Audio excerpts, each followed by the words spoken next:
Welcome to Catatan Pemikir.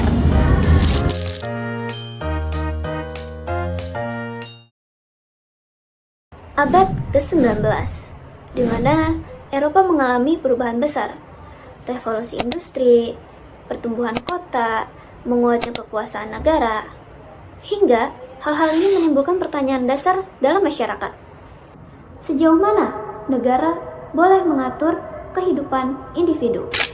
Dalam hal ini, John Stuart Mill sebagai salah satu pemikir penting yang merumuskan kembali makna kebebasan dalam masyarakat.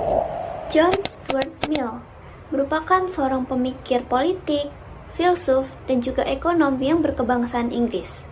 Ia lahir pada 20 Mei 1806 di Rodney Street, Pentonville, London.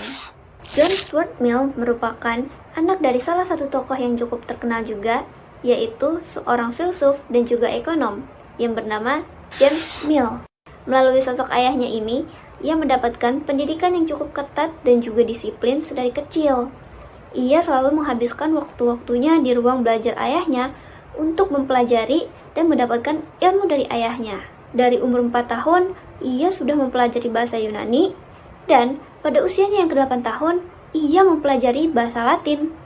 Hal-hal tersebutlah yang kemudian mempengaruhi kesehatan mental John Stuart Mill. Pada usianya yang ke-20 tahun, ia mengalami depresi yang begitu parah dari tekanan yang dialaminya selama ini. Namun, pada akhirnya ia berhasil bangkit dari melakukan berbagai kegiatan. Ia mengeksplor seni, sastra, bahkan bersosialisasi. John Stuart Mill menuangkan isi pikirannya ke dalam karya tulis, dan karyanya yang paling terkenal itu berjudul On Liberty yang dipublish pada 1859. Pada buku itu membahas tentang sebuah kebebasan tiap individu, di mana manusia pada dasarnya memiliki sebuah pilihan, sebuah kebebasan untuk melakukan apapun. Buku ini akan menjadi topik pembicaraan kita pada video ini. Nah, John Stuart Mill merupakan salah satu tokoh yang aktif dalam dunia politik, terlebih lagi karena ia memang merupakan seorang filsuf. Ia menjabat sebagai anggota parlemen Inggris pada 1865 hingga 1868 yang berperan sebagai legislator. Selama keaktifannya di dunia politik, ia sangat vokal dalam menyuarakan ketidakadilan, memperjuangkan hak-hak minoritas seperti buruh, perempuan, dan juga kelompok agama. Ia merupakan salah satu tokoh awal yang memperjuangkan kesetaraan gender. Ia memperjuangkan bagaimana emansipasi perempuan itu juga tidak kalah pentingnya dalam dunia sosial dan juga dalam dunia politik. Nah, dalam bukunya yang berjudul On Liberty ini, John Stuart Mill mengeluarkan gagasan bahwasanya kebebasan adalah hak fundamental individu yang wajib dijaga dan juga dihormati oleh masyarakat. Menurut pengertiannya, kebebasan dianggap sebagai hak seseorang dalam berpikir, berbicara, berekspresi, dan juga bertindak yang dimana sesuai dengan keinginan diri sendiri. Jadi, kebebasan itu bukan hanya berarti bebas dari suatu paksaan, tetapi juga harus bebas dalam mengembangkan potensi diri secara maksimal. Dan menurut pandangannya, tanpa adanya kebebasan individu ini, manusia tidak akan dapat memajukan kapabilitas kritis dan kreatif dalam diri mereka. Maka dari itu, Mill sangat-sangat menentang segala bentuk otoritarisme yang berusaha mengambil alih kehidupan individu, baik yang dilakukan oleh pemerintah maupun dari tekanan sosial. Baginya, kebebasan adalah suatu yang harus dijamin demi memastikan manusia mendapatkan hidup yang sesuai dengan keinginan dirinya sendiri. Kebebasan tidak boleh dibatasi atau dikekang oleh siapapun hanya karena dianggap tidak sesuai dengan norma sosial atau kepercayaan mayoritas. Mau seseorang itu melakukan tindakan bodoh, merugikan untuk dirinya sendiri, itu tidak masalah selagi tidak merugikan orang lain secara nyata. Makanya, ini disebutkan dalam konsep harm principle, yang dimana dalam prinsip ini disebutkan kebebasan seseorang hanya dapat dibatasi atau diberhentikan hanya jika perbuatan dari seseorang itu mengakibatkan kerugian secara nyata atau menimbulkan kerugian terhadap orang lain. Ada sedikit contoh untuk kita menggambarkan tentang harm principle ini. Ketika kita ingin menggunakan suara kita tetapi dengan cara yang salah, seperti memprovokasi kekerasan, menyebarkan berita hoax yang dimana dapat mengancam keselamatan banyak orang, itu dinamakan pelanggaran harm principle.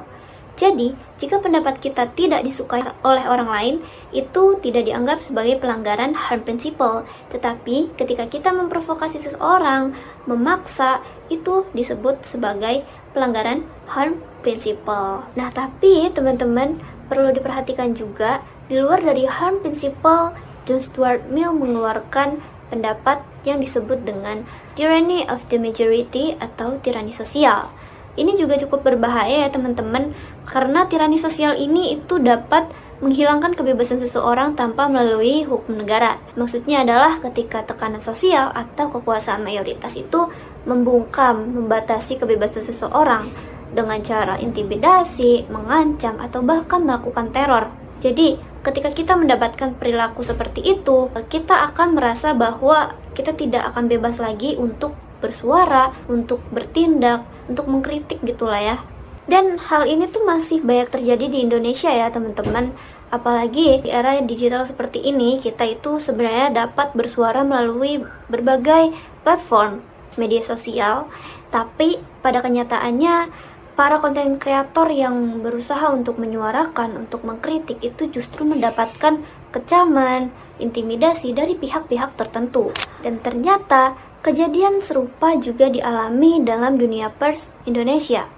Salah satu redaksi Indonesia yaitu Tempo mendapatkan teror kepada salah satu jurnalisnya yang bernama Cica dengan menerima paket berisi kepala babi dengan kedua telinganya terpotong. Dan ternyata ketika dicari tahu, laporan Tempo menyatakan bahwa hal-hal tersebut bukanlah yang pertama kali.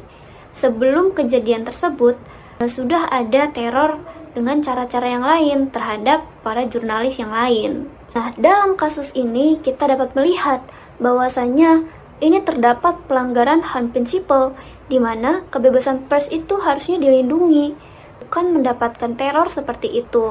Nah, teman-teman, melalui pemahaman John Stuart Mill yang sudah kita bahas tadi, dapat menyimpulkan ya bahwa kebebasan di Indonesia itu belum sepenuhnya terrealisasikan karena masih banyaknya tirani sosial yang terjadi, apalagi di era digital sekarang ini, dimana seharusnya dalam era yang serba digital ini kita bisa mendapatkan lebih banyak akses ke ruang kebebasan. Maka dari itu, mari kita sama-sama terus menyuarakan kebebasan untuk diri kita sendiri. So, sekian video dari saya, Delia Rizkaryani dari kelas 1J. See you di video selanjutnya. Bye-bye!